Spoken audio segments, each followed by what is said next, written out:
Alors effectivement, le président Félix Tshisekedi vient de prêter serment sur la constitution congolaise, la main levée. Il a juré défendre les lois de la République et défendre l'intérêt de la nation. Des mots qui résonnent ici au stade où 80 000 personnes sont venues suivre la cérémonie malgré la chaleur écrasante. Des mots qui résonnent car des chants politiques ont été scandés, mettant en garde le président rwandais Paul Kagame. Preuve que les questions sécuritaires sont au centre des intérêts des Congolais.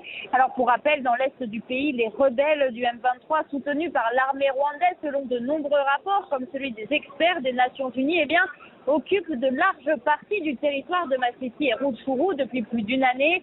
Des affrontements ont été signalés ces dernières semaines.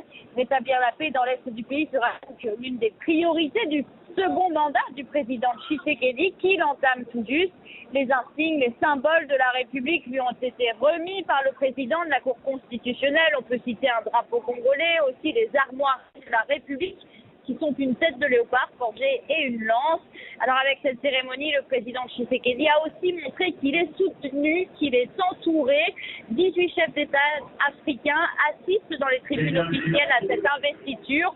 Parmi eux, les chefs d'État du Kenya, de l'Angola, mais aussi du Sénégal et du Tchad. Alors c'est une démonstration de force pour le camp présidentiel car les résultats de l'élection sont contestés par l'opposition.